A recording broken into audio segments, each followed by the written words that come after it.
القاعة أو تفضلوا بالدخول للقاعة حتى نبتدي الجلسة الثالثة.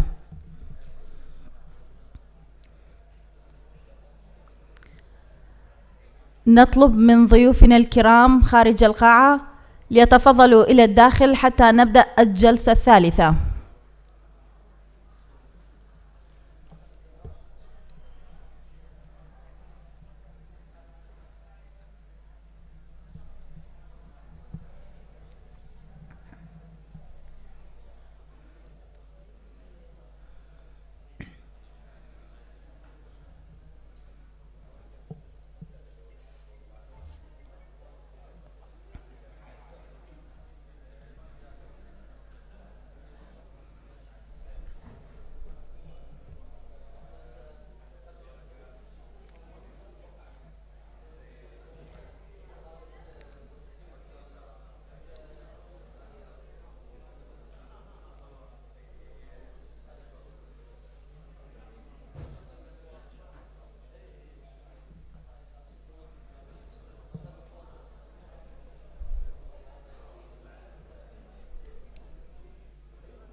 ضيوفنا الكرام الموجودين خارج القاعة تفضلوا بالدخول لنبدأ الجلسة الثالثة. جلستنا الثالثة يترأسه الدكتور خالد عبد الوهاب الزيدين جامعة الزرقاء الأهلية الأردن، فليتفضل.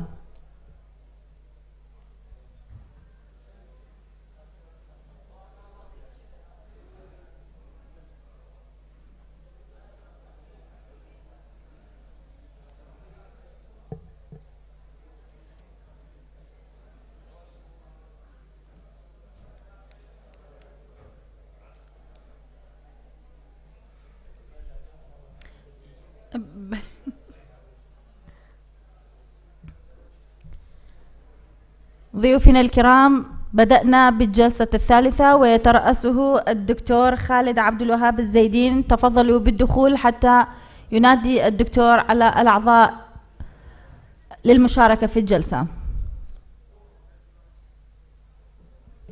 لو نظل كمان جلسة رابعة ما ظل ولا واحد فينا، أصلا آخر جلسة بعد الغد يعني وعلى وجه ترويح.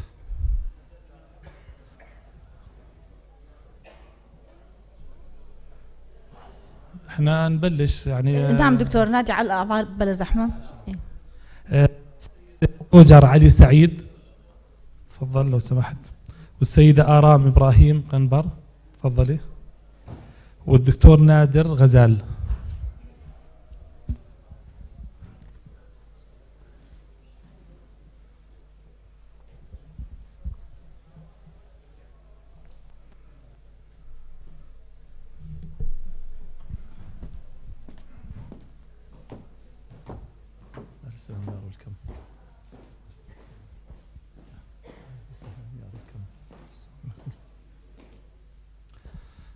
بسم الله الرحمن الرحيم. يعني بعد نهار طويل نلتقي مجددا فيكم، أهلا وسهلا في أوراق عمل إن شاء الله تعالى نستفيد منها بشكل عام أو لغايات القبول والتسجيل.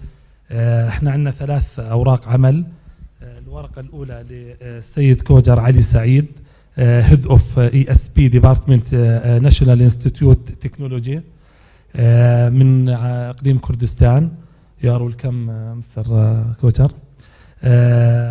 والورقة الثانية للسيدة آرام إبراهيم قنبر، مديرة القبول والتسجيل في المركزي في وزارة التعليم العالي والبحث العلمي لإقليم كردستان، حاصلة على ماجستير في إدارة الأعمال. طبعا هي مديرة للقبول المركزي من 2012 ولغاية الآن. أهلا وسهلا. الدكتور نادر غزال غني عن التعريف، كان معنا بورشة عمل الصباح. أهلا وسهلا مرة فيك مرة ثانية دكتور. طبعا حصل على الدكتوراه من الولايات المتحدة الأمريكية في تخصص نظم المعلومات الإدارية في الذكاء الاصطناعي، وحصل على جائزة تميز البحث القومي في كندا، وله يمكن 30 عاما في خبرة التدريب والاستشارات حول تطوير الاستراتيجيات في الحكومة الإلكترونية، وكان مستشارا لفخامة الدولة السعيد سعد الحريري بتذكر فترة، وما زال أهلا وسهلا. نبلش الأول شيء من مستر كوجر علي سعيد. You can start. You have 15 minutes only, okay? Okay.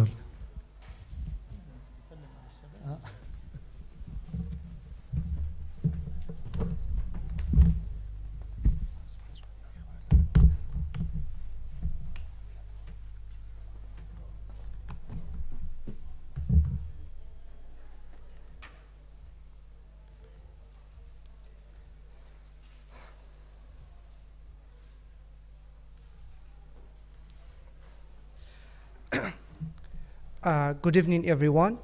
My name is Kojar Ali Saeed. I am the head of department of ESP department in National Institute of Technology. In this evening, I'm going to talk about ESP in general, and I'm going to talk about our institute in specific. This preview of my presentation today, this evening, a brief history of a brief definition of ESP. Particularly is a variety of English. We use it in context justified to students' needs. We use ESP for teachers and learners, and we will find out what they need. Then we teach them, or we help them to find out their needs. What is distinguish ESP from the other general English is focus on learners' need. Characteristics of ESP. ESP is defined to meet specific needs of the learners, also related to content to particular disciplines or occupations, centered on language specifics. Variable of characteristics of ESP may be related to or designed for specific disciplines, may be used in specific teaching situations, likely to be designed for adult learners, and these courses sometimes we teach them or we help the students to learn in intermediate level or advanced levels. The difference between ESP English and General English. According to AIMS, ESP meets the needs of particular learners, but English for general purposes improve overall English. According to concerns, ESP designed to appropriate users in various groups of learners and their needs, but English for general purposes focus on English in general and different skills. This ESP family tree, when we talk about ESP, we talk about English for academic purpose, English for occupational purposes, English for medical purpose, and English for business purpose. When we talk about ESP, we talk about ESP needs. Concept of ESP can be understood in this ESP بمشوازة بس فكرة يكميان پێویستیەکانێتی دومیشیان پرۆسێسی ئۆرێنتد واتە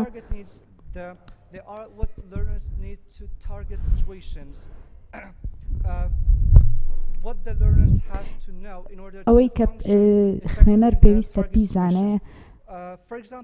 بۆ نمونە کاتێ ئەمە ESP فێری خوێندکارەکانمانەکەین، فێریەوەیانەکەین کاتێک کە بزنسمانێک کە تراڤڵ ئەکا بۆ شوێنێکی تر چی یان پێویستە و لەکوێ ئیش ئەکەن. بزنسمانێک پێویستە ئەوە بزانێت کە چۆن ئیمێڵ بنێرێت، چۆن ئیمێڵەکانیان بنووسن. کاتێ باسی پێویستی ئەەکەین، هەروە باسی بۆشایی نێوان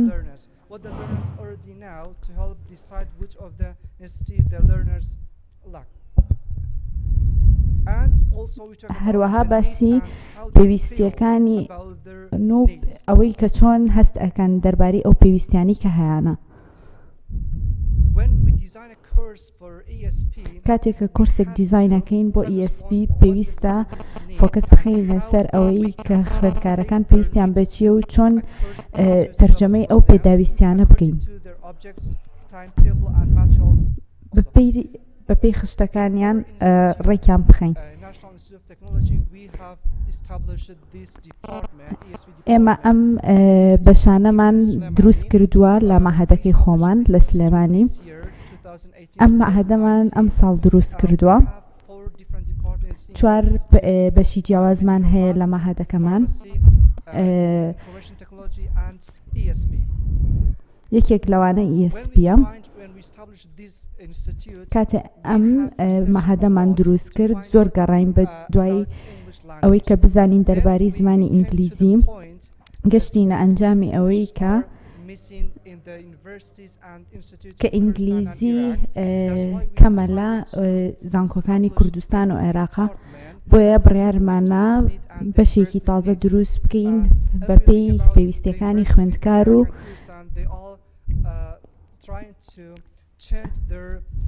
ئەگەر سەیری زانکۆکان بکەین ئەوە هەمویان هەوڵ ئەن کە زمانەکانیان بگۆڕن بۆ ئینگلیزی. لەبەرەوە پێویستیان بە چەند مامۆستایەک و چەند کەسێک هەیە کە ئیش بکەن بە شێوازێکی جیاواز، باسی دەرسەکان بکەن بە شێوازێکی جیاواز، باسی مۆزوعەکان بکەن بۆ خوێندکارەکان.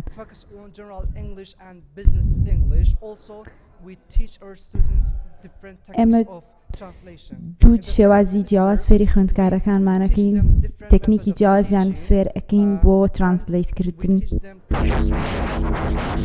فێری تەرجومەکردنی کوردی بۆ ئینگلیزیانەکەین و ئینگلیزیش بۆ مارکێتینگ. ئێستا زیاتر باسی ئینگلیزی ئەەکەین بۆ بیزنس و لە ئینگلیزیەک بۆ فێربوون.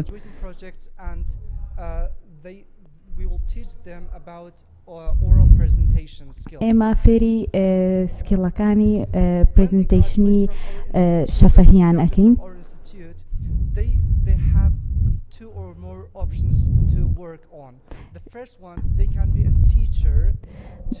خوێندکارەکانمان کە تەخەڕوج ئەەکەن ئەتوانن دوو شێوازیان هەیە ئیشی لەسەر بکەن، ئەتوانن لە لانگویج سنتەرەکان ئیش بکەن، یان ئەتوانن لەسەر بەشەکانی بیزنس و بازاڕی کارە ئینگلیزیەکەیان بەکاربێنن. زۆر سپاس.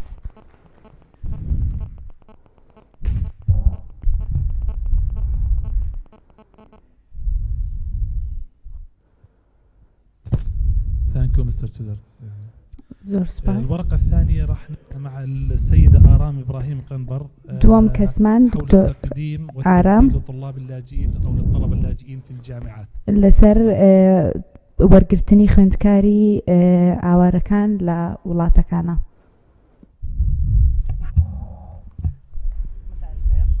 ئێوارەتان باش. من ئارامم بەڕێوبەری قبول لە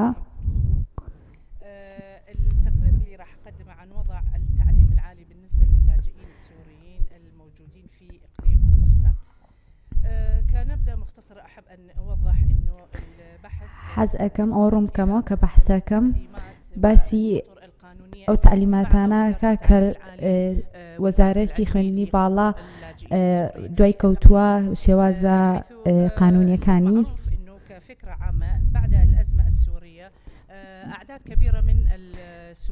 وەکۆیە زانین لە دوای ئەو کێشانەی لە سووریا ڕوویداوە، زۆربەی سووریەکان مەجبور بوون کە بێنە کوردستان و بێنە وڵاتەکانی دەوروبەریان وڵاتی خۆیان جێبێڵن. زۆربەی ئەو سووریانەش لە عێراق هەن، زۆربەی زۆریان لە کوردستان هاتوون، لە سلێمانی و دوهۆک و هەولێر. ئەو تەقریرانەی کە هەن لە منەظەمەکانی ئەوروپیەوە زیاتر لە 4 ملیۆن سووری مەجبور بوون وڵاتەکانی خۆیان جێبێڵن و بچنە وڵاتەکانی دەوروبەریان. لە 4 ملیۆن بۆ 6 ملیۆن سووری الفئة العمرية اللي من 18 إلى 24 سنة الذين كانوا قد انخرطوا في مؤسسات مؤسسات التعليم العالي في سوريا كانت نسبتهم حوالي 24%، لكن هذه النسبة قد انخفضت بعد أحداث سوريا لتصبح أقل من 5%، والذي هو فارق كبير جدا.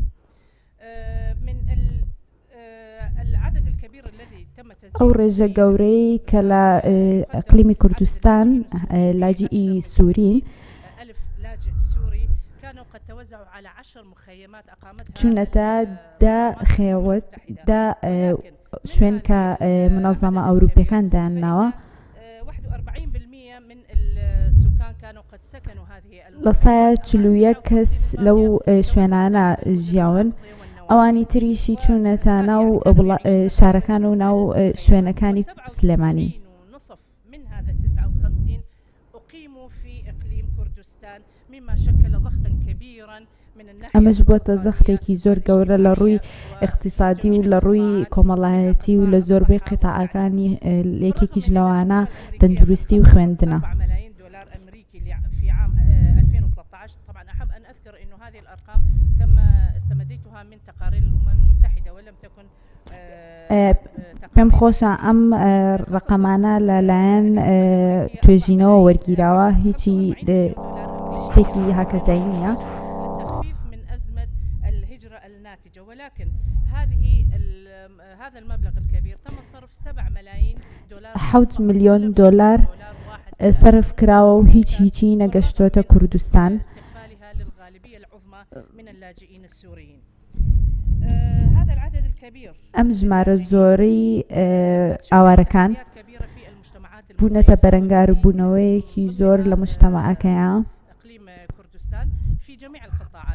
لە زۆربەی بوارەکانە، بە تایبەتی لە بواری خوێندن. لەبەرەوەی خوێندکارە سووریەکان زۆر ئەیانویست خوێندنیان تەواو بکەن ڕێژەیەکی زۆریان. دومیشان ئەو لاجئانە لە یاساکانی کوردستان نازانن بۆ خوێندن، لەبەرەوە هەرێمی کوردستان زۆر متأثیر بوو بۆ شتە. بالأعداد الكبيرة الهائلة التي كانت تتوافد من العراق إلى إقليم كردستان من النازحين، مما أدى إلى ارتفاع کە بۆ هۆی بەرزبوونەوەی ڕێژەی دانیشتوان. ئەم بەرزبوونەوەی دانیشتوانیش بۆ هۆی کەمبوونەوەی مەعاش و بەرزبوونەوەی خوێندکار ڕێژەی خوێندکار لە زانکۆکان. ئەو شەڕ و جەنگی کە داعش بۆ هۆکاری بۆ هۆی ئەوەی کە ئیستیسماری ئەجنەبیەکان لە کوردستان کەم بێتەوە، کە بۆ هۆی بەرزبوونەوەی ڕێژەی هەژاری لە کوردستان. سجل ب8.1 يعني مما أثر سلبا ليس على السكان المحليين بل على اللاجئين السوريين، لأنه زۆربەی تەئسیرەکەشی لەسەر دانیشتوانی هەرێم نەبوو، بەڵکو زۆربەی تەئسیرەکەی لەسەر لاجئەکان بوو، لەسەر سووریەکان بوو کە لە کوردستان ئاژین. بەنسبەت لە وەزارەتی خوێندنی باڵاوە لە کوردستان تطور في تسعينيات القرن الماضي من ناحية التعليم العالي، حيث إن الجامعة التي كانت موجودة هي جامعة السليمانية. جامعة السليمانية كم جامعة بوك لكردستان دروس كراو، فتأسست في تسعينيات العقدين المنصرمين. الآن تضم كردستان حاليا 16 جامعة حكومية و16 جامعة خاصة معترف بها في وزارة التعليم العالي والبحث العلمي للإقليم ووزارة التعليم العالي في العراق.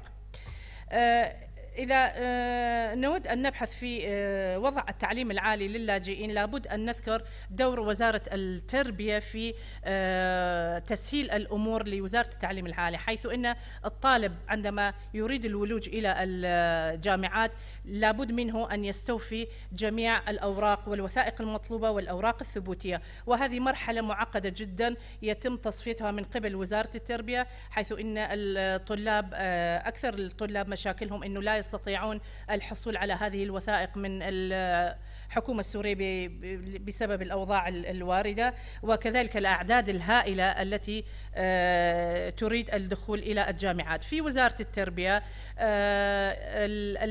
بشكل مختصر اختصارا للوقت أذكرها أنه لازم تدقق جميع الأوراق الطالب حتى تحدد مسار الطالب، هل هو مسار علمي، هل هو مسار أدبي، هل هو مسار مهني وفق الموجودة في إقليم كردستان. عدا هذه لازم وزارة التربية أنه تحدد المواد اللي دارسها الطالب هل تتوافق مع المواد التي يدرسها الطالب في إقليم كردستان، حيث إن في إقليم كردستان في المراحل البدائية للدراسة يجب على الطالب أنه يدرس 9 سنوات، هي سنوات قصرية يجب على كل طالب أن يدرسها. بعدين في المرحلة الإعدادية الطالب يكون مخير أي اتجاه يختار، علمي أو أدبي أو مهني. وهذه المقصود هنا أنه وزارة التربية مهمتها ودورها فعال جدا في تحضير هذه الوثائق وتزويد وزارة التعليم العالي بهذه الوثائق لتسهيل قبول الطلاب. السياسة المتبعة في وزارة التعليم العالي بشأن اللاجئين، سياسة حكومة إقليم كردستان سياسة واضحة جدا، حيث بالتنسيق الوزارة مع مجلس الوزراء أخذت بأولوية العمل مع اللاجئين السوريين بالرغم من المرحلة الحرجة التي يمر بها الإقليم من الناحية المالية والاقتصادية وحتى السياسية. مع هذا تمكنت حكومة الإقليم من خلال جامعاته الحكومية من تقديم خدمات دراسية جامعية للطلاب الأجانب وبالأخص الطلاب السوريين. في إقليم كردستان يعتبر القبول المركزي هو المنفذ الوحيد لقبول الطلاب الجدد في الجامعات، حيث يكون التقديم عن طريق برنامج إلكتروني خاص يتنافس عليه الطلاب عبره على مقاعد محددة في الجامعات والكليات والأقسام. ونظرا للحاجة الملحة للدراسة في الجامعة الحكومية فإن حكومة الإقليم أيضا سهلت قبول الطلاب السوريين. ولكن قبول 3 دقائق. 3 دقائق. والله باقي لي هواية بس أحاول أنه أختصر. بالنسبة للطلاب السوريين ما راح يدخلون بهذا النظام الإلكتروني لنقص الداتا الموجودة لديهم وعدم استحصالها من سوريا. لهذا شكلت لجنة خاصة في وزارة التعليم العالي لاستلام الأوراق والوثائق، الأوراق الثبوتية والوثائق من وزارة التربية وتدقيقها وتوزيع الطلاب على الجامعات وفق اختصاصاتهم ووفق درجاتهم. هناك معوقات كثيرة ولكن لضيق الوقت راح أختصر وأذكر التوصيات اللي من خلال معاملتنا مع الطلاب السوريين اللي وصلنا إلها. أولا على المستوى الأكاديمي نقترح فتح جامعة خاصة لحل مشاكل اللاجئين بشكل جذري بالتنسيق مع الحكومة السورية، أو لدعم هذه الجامعة من قبل المنظمات الدولية والمجتمع الدولي ومنظمات الأمم المتحدة، لأنه أكثرية الطلاب الذي يأتون إلى إقليم كردستان ويودون أن يكملون دراساتهم يواجهون مشكلة المقاصة العلمية، حيث بسبب نقص مادتين أو أكثر يعيدون إلى المراحل الأولى للكلية. لكن عندما تكون الجامعة سورية وبستاف سوري ويدرسون نفس المناهج الموجودة في سوريا راح يتخلصون من هذه المشكلة. ثانيا تقديم منح دراسية للاجئين من قبل المنظمات الدولية والحكومات الأوروبية، والتي مع الأسف دورها سلبي جدا ولم تقم بما قامت به حكومة إقليم كردستان، حيث كانت تقبل أكبر عدد ممكن من السوريين، ولكن عندما استحصل الاتحاد الأوروبي على مبالغ كبيرة لم يتم قبول سوى 120 طالب سوري. ثالثا دعم وزارة التعليم العالي من قبل المنظمات الدولية من أجل توسيع مؤسسات الجامعات الحكومية والجامعات الخاصة أيضا. المشكلة الأساسية للطلاب السوريين هي مشكلة اللغة، حيث إن الدراسة في سوريا هي اللغة العربية، ولكن اللغة الدارجة في إقليم كردستان بالنسبة للكليات العلمية أكثريتها إنجليزية، وبالنسبة للكليات الأدبية الأخرى الطالب بالرغم من أن المناهج عربية ولكن شرح المواد يكون باللغة الكردية، مما يصعب على الطالب السوري فهمها سواء كان باللهجة السورية باللهجة البادينية أو اللهجة السورانية الدارجة في السليمانية والبادينية الدارجة في دهوك. لهذا اقترحنا تعليم الطلاب السوريين الإنجليزية بشكل عام واللغة الكردية اللهجة السورانية والبادينية للقراءة والكتابة بشكل خاص ليستطيعوا أن ينخرطوا في جامعات الإقليم. شكرا جزيلا. شكرا أستاذ مقي. الآن مع مسك الختام الدكتور نادر غزال نحو قياس المرجع أداة رشيقة للتحول نحو جامعات رقمية معاصرة. تفضل دكتور.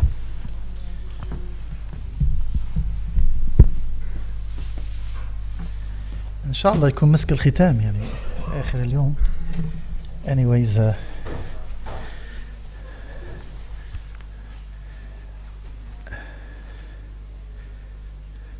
أنا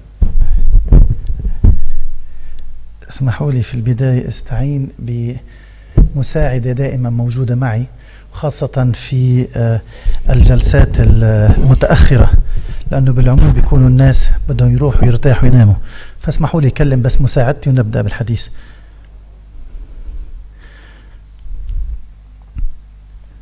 Okay, Google, please tell me something about السليمانية.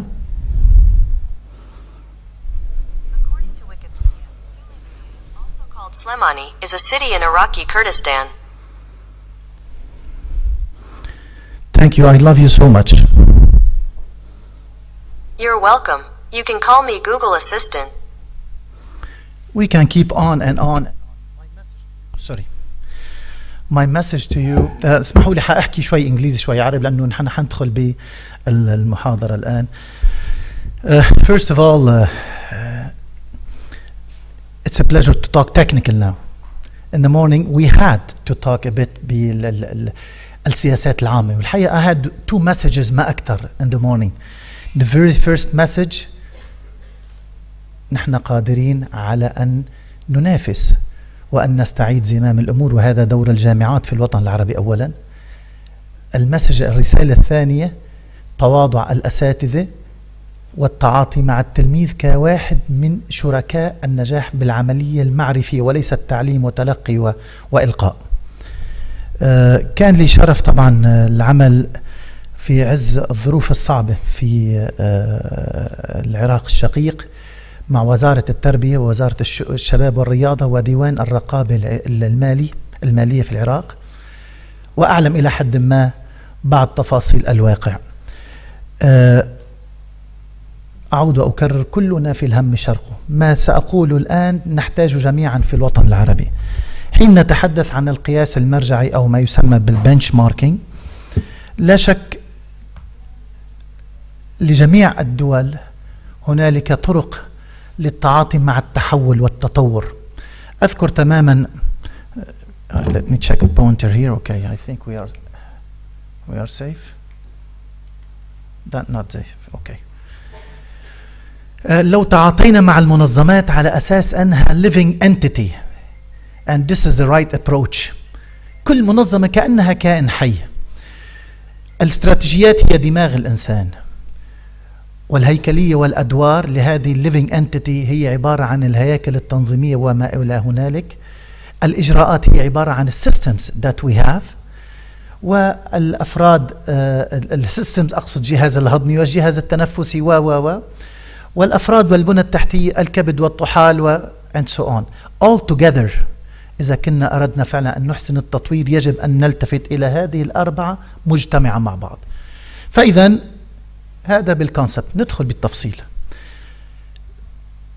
أذكر أنا من خريج 91 Artificial Intelligence Expert Systems Development in 1991 and I received the National Research Distinction Award in that area.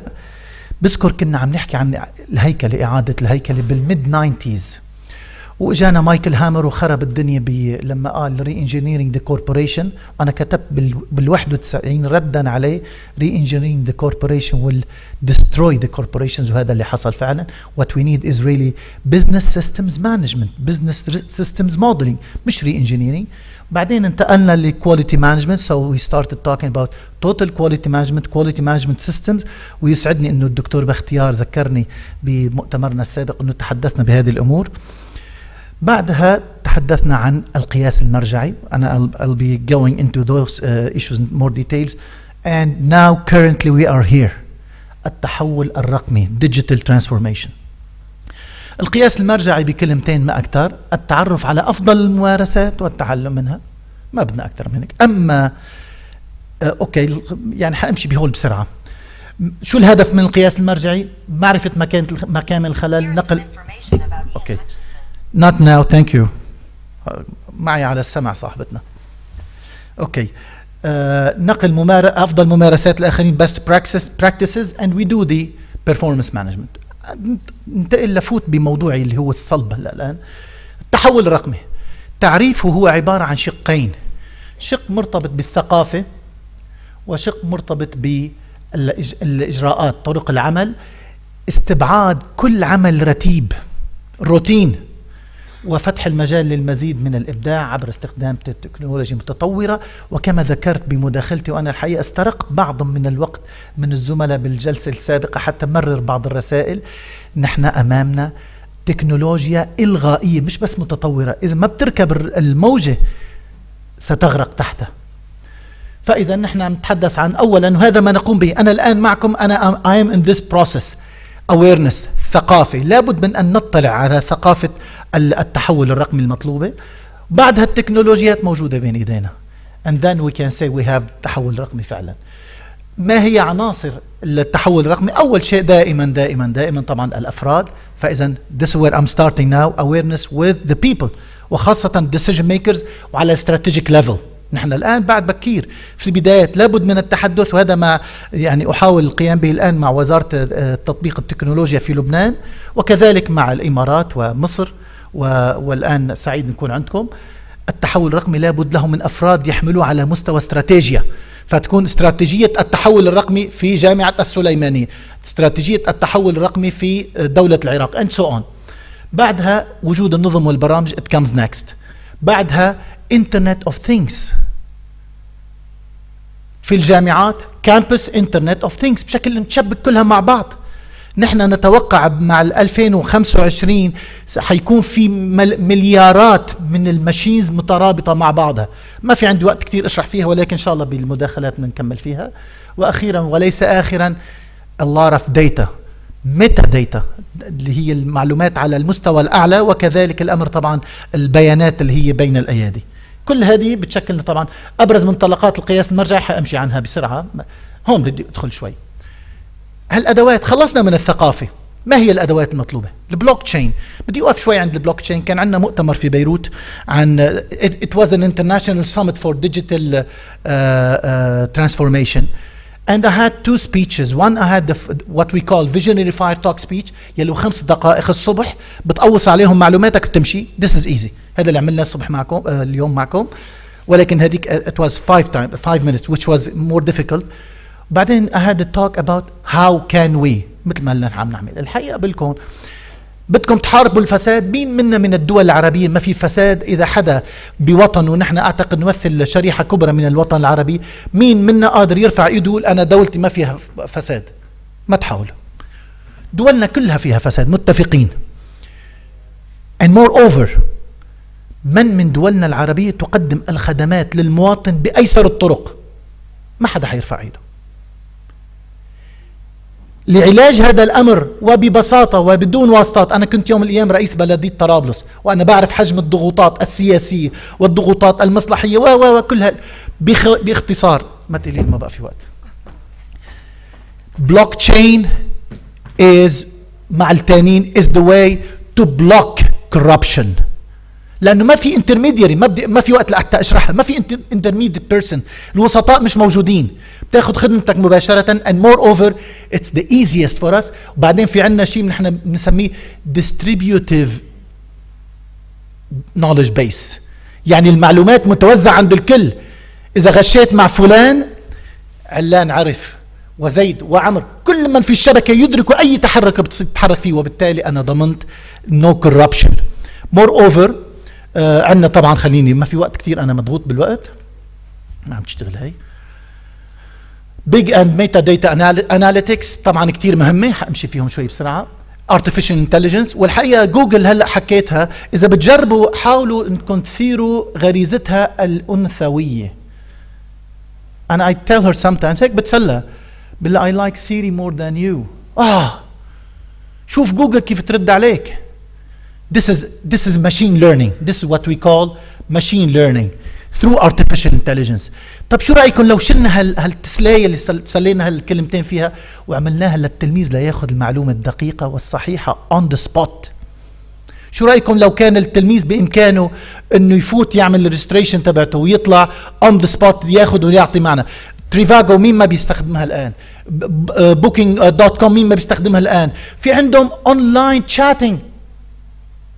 عندك أي مشكلة you go online. You start with an intelligent machine.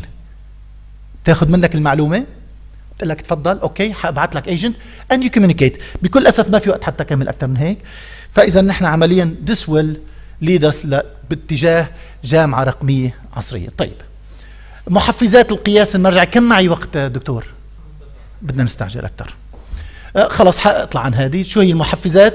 باختصار في شيء تابع للدولة، في معايير مرتبطة بالدولة، في عندنا التمويل قد نحتاج نحن نعمل قياس مرجعي، في أصحاب مصالح منهم الطلاب ومنهم الأساتذة ومنهم الموظفين ومنهم الأهل، منافسات مع الجامعات الأخرى تحصيل حاصل، وتوصية من الخبراء، طبعا تلبية جهات رقابية دوز والدونتس تبعتهم. بيعني لي أكثر عناصر التحول الرقمي. نحن ما عم نحكي كلام بالهواء، كل هذا الأمر it's being applied. أنا كنت مؤخرا الحقيقة بمؤتمر لأنه كان في دبي، بغض النظر شو في عندكم تحفظات هون أو هون بالسياسة، بعرف وطننا العربي ملغم بالسياسة، روحوا تعلموا منهم كيفية الانتقال نحو التحول الرقمي بغض النظر. يعني كلام كتير نقدر نحكي فيه ولكن الوقت ما بيسمح لنا، نمشي بسرعة. عندنا الحقيقة تيسير اتخاذ القرار، هذه من العناصر المهمة، لأن ومن لا يريد أن ييسر القرار؟ المهارات والخبرات الرقمية. we build, we learn and then we transfer knowledge. أمن وسلامة البيانات طبعا كتير مهمة، لأن موارد رقمية للإبداع. we create new jobs. بس لكم شغلة artificial intelligence ما حياخد دور ابن آدم أبدا، ولكن حيساعده، يعطيه معطيات لحتى ابن آدم يكون عنده tasting أكثر، عنده sensations أكثر، عنده sentiments، عنده decision making. فنحن بنساعد ابن آدم أو البيرسون بهالقصص هاي. التعاون والتواصل الالكتروني، خلي امشي بسرعه. بعدين خصوصيه العمليات، وهذه ميزه برايفسي. يعني انا لو كملت بالحوار معها للاسيستنت جوجل، لو حدا تاني حكى معها ما حتجاوبه من تليفوني، لان اي اوريدي برايفتايزد. بس تمسك تليفوني بتعرف انه هذا، لو سالتها انا مين بتقول لي انا بعرفك، وحتى بتعطيني توصيفات جميله وبعرفك انه اسمك نادر and so on. privacy يعني distributive but at the same time we have the privacy. انتقل بسرعه. القياس المجرعي انواعه ما حوقف عندي. اجرائي اللي هو very simple، تشاركي communicating with the others، الداخلي اللي هو much simpler بس ما بيفيدنا كتير، والتنافسي هذا الاصعب ولكن it's worthwhile للتشالنج الحقيقه. خليني اوقف هون شوي. التحول الرقمي لحتى نبدا فيه مثل ما انا مبلش معكم الان. ثقافه الجامعه الرقميه العصريه، بنبدا بالثقافه اولا. الثقافه لابد من الفور سيز نحن بنسميهم. الكولابوريشن، مفروض كولابوريتيف، تكون مستعد انك تشارك مع الاخر. مور اوفر التواصل، الكوميونيكيشن، الكرياتيفيتي، الابداع. ما حيكون عندك كتير وقت للروتين ورك، حيكون عندك وقت اكثر للكرياتيفيتي. I created كورس بالجامعه الامريكيه عندنا في بيروت، Strategic Management of Technology and Innovation. ندخل بالعمق، مش بالتولز وبالماشينز. الماشينز بنجيب شركه لحتى تعملنا الابلكيشنز تها، ولكن إعداد الثقافة الرقمية لدى الأفراد، هذه مهمة جدا. والتفكير النقدي. أجمل شيء بأبنائنا الآن إنه we are being triggered by them. صار بيسألنا ابننا سؤال نصدم، نحن ما معودين هيك مع أهلنا، ما بنسأله and so on. بكل أسف أنا عم بعطيكم رسائل سريعة مشان الوقت. كيف نتعلم الجامعات الأخرى؟ أكيد طبعا في عندنا الفوكس جروبس، عندنا الفيلد فيزيتس، وعندنا انت كل ما تطلع فينا عم تضير لي افكاري. عندنا طبعا الكويستشنيرز، وبعدين عندنا الببليك فلايرز تبعونهم، ما بيهمني كثير هذا. مراحل حامشي عنها بسرعه ما بتعني لي. العثرات بنشيلها ما بتعني لي، خلص بدي اوصل بالخمس دقائق يكون اون تايم. المخاوف حنشيلها. I'm gonna be finishing up here. ما هيك؟ ليش بدنا التحول الرقمي بجامعاتنا؟ اولا تبادل المعرفه، ايزي اكسس. ومثل ما تفضل، ما بعرف يمكن الدكتور قبلي او حدا كان عم بيحكي عن البورتل، صحيح نحن what we need are the portals. نحن we need knowledge portals. شو ما فات على هالبورتل هاي للجامعة بياخد access للي بده اياه، المعلومات اللي بده اياها، و authenticated already، متوثقين منها. ثانيا ولا يقل الأهمية ارتفاع مستوى التعليم، لأن you are tapping on more resources, you are tapping on more knowledge. easy access لهالنولج صار بتحسن بمستوى التعليم اللي عندنا. تحصيل حاصل زيادة عدد المنتسبين. هون اسمحوا لي بس أقول كلمتين للجنس اللطيف. من أفضل الوسائل أن to have access السيدات للتعلم بدون أي إزعاج، بإمكانها هي عم تعمل البصل على النار، بإمكانها تسمع فيديو تيب هي عم تشتغل. وخاصة إذا بدنا نروح للتقدم أكثر لفرجيتها الفيديو، she can have her screen on her glasses also. فبإمكان what disabled they can do the same thing and moreover. وهذا بيعنينا كلنا كمان خفض الكلفة. يا جماعة الكلفة، أنا أعطيكم مثال. I'm not marketing any university. In some of our universities in Lebanon كلفة الباتشلر for each year حوالي $30,000 per person. يعني تخيلوا كم الكلفة. بأكد لكم لما مجرد ما نحول الكامبسز تبعتنا into smart and digital become much less expensive. شهرة عالمية للجامعة and I think رن التليفون معه حق لأنه it's about time. شكرا لكم. في مزيد من استفسارات أنا جاهز لحتى أعطيها. شكرا لكم. شكرا دكتور، شكرا يعني on time الوقت يعني.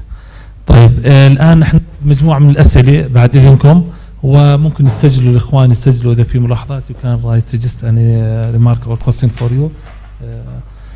ممكن تسجلوا ملاحظات. إذا في أسئلة من على اليمين نبدأ. الإخوان إذا في أسئلة تفضل. ناخذ مجموعة أسئلة وإذا كان معنا وقت بنزود عدد الأسئلة.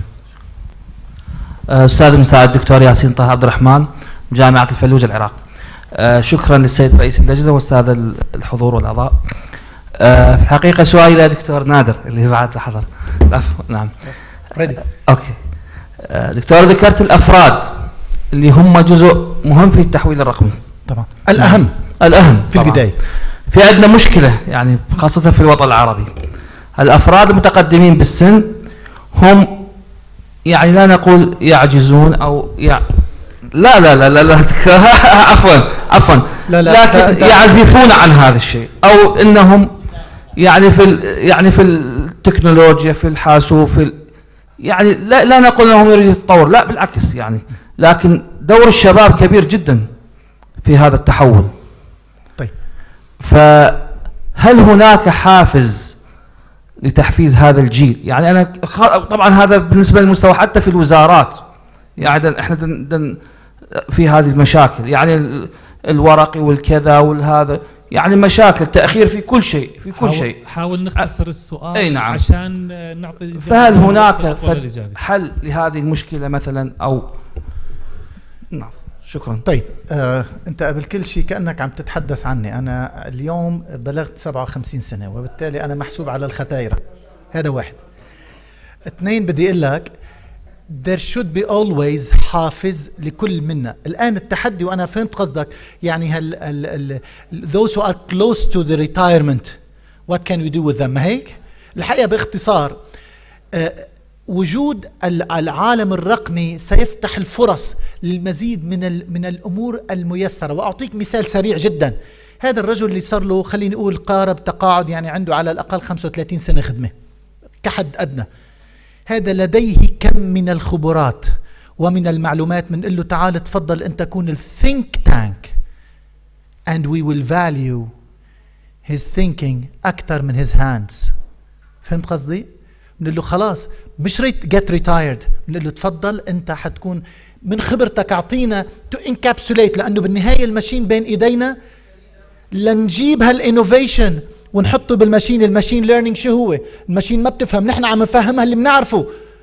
شفت كيف؟ فأنا أعتقد بالعكس هي فرصة للكبار أنهم يستعجلوا ويقولوا هات أعطينا لنكون بالثينك تانك لنعطيك من الخبرات، وخلي الشياب يعطوا الخبرات والشباب يمشوا على الامبلمنتيشن. I hope that I have answered your question. شكرا دكتور. في أسئلة أخرى؟ تفضل دكتور عبد الله.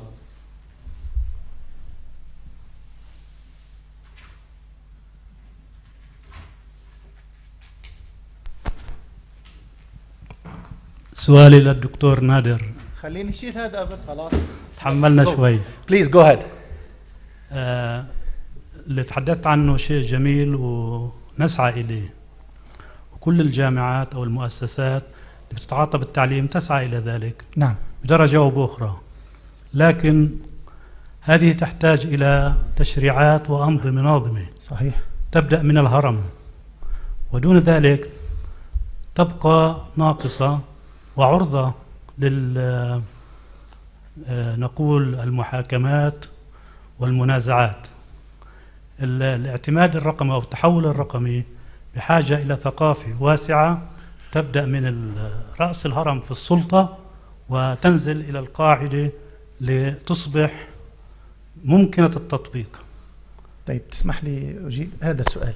الإجابة بشقين. أما الشق الأول فلا شك نحن بحاجة للتشريعات على مستوى الدولة أو على مستوى الجهة المعنية، يعني those who are in ownership of the process، هذول أصحاب القرار decision makers بدهم يعملوا شوية تشريعات حتى تريح. وأعطيك مثال تأكيد على كلامك، smart contracts.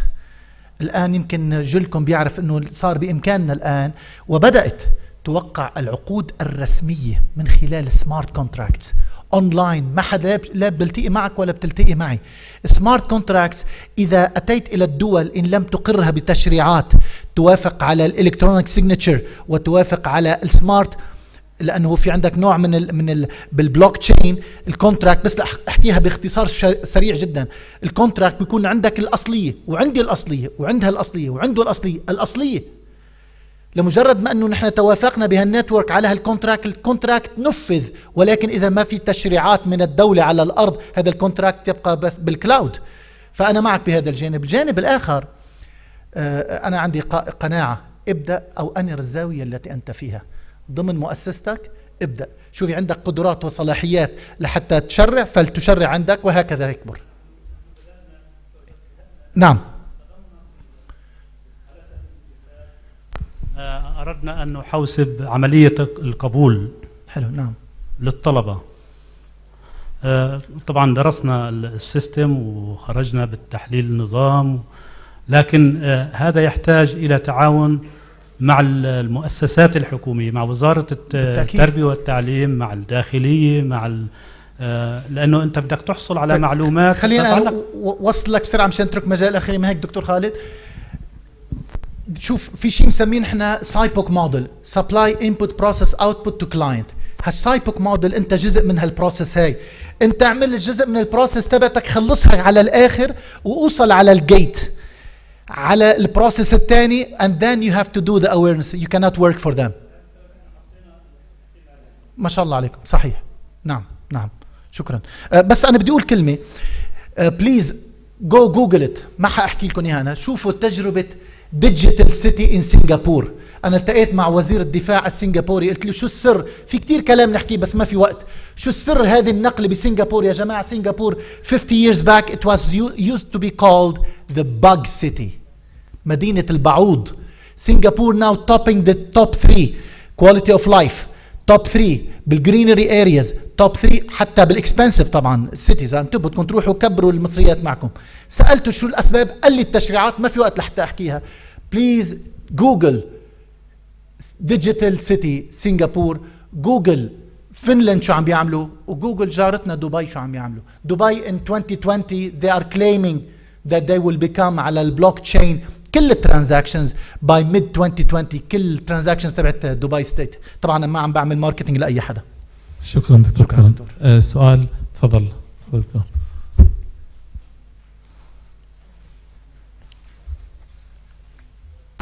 شكرا جزيلا. لموازنة كلام دكتور نادر والأخ فيما يخص نوع من الصراع بين الجيل الأول والجيل الثاني، في الحقيقة يجب أن يكون هناك توازن، أن يكون لدى الجيل الأول قناعة بأن لا يمكن أن نقوم بما يقوم به أبناؤنا وبناتنا في التكنولوجيا الحديثة، لكن يجب أن يكون هناك توجيه، قناعة من الجيل الأول وتوجيه يعني يوجهوا الجيل الثاني بهذا الأمر، وأن يكون لديهم قناعة أيضا هم لم يصلوا إلى هذه المرحلة إلا بإرشادات من الجيل الأول.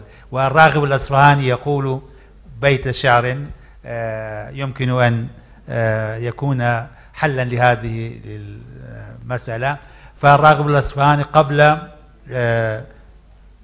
900 سنة وتوفي في القرن الخامس من الهجرة يقول إن هذا القديم كان حديثا في زمانه وسيبقى هذا الحديث قديما. يعني أيضا شكرا جزيلا. شكرا نعم. شكرا. بنخلي تعليق الدكتور نادر على هذا الأمر. دكتور فتحت شهيتي لأقول لك أمر، كمل كلامي. مولدوفيا يونيفرسيتي أنشئت عام 900، يعني أقدم من كل جامعاتنا. 900 ميلادي طبعا، عام 900 يعني من 1100 سنة أقدم جامعة في أوروبا. الآن تسابق الجامعات العالمية بديجيتال ترانسفورميشن. old but gold. أحسنت، شكرا دكتور. في سؤال أخير إذا في شيء. طيب احنا بنشكركم جميعا ست آرام والدكتور نادر ومستر جوهر، شكرا وشكرا لاستماعكم وحسن الإصغاء، وآسفين إذا أطلنا عليكم وأزعجناكم في المساء، والله يمسكم بأنوار النبي إن شاء الله تعالى. شكرا. ختامها مسك وهابي بيرثدي دكتور نادر اليوم.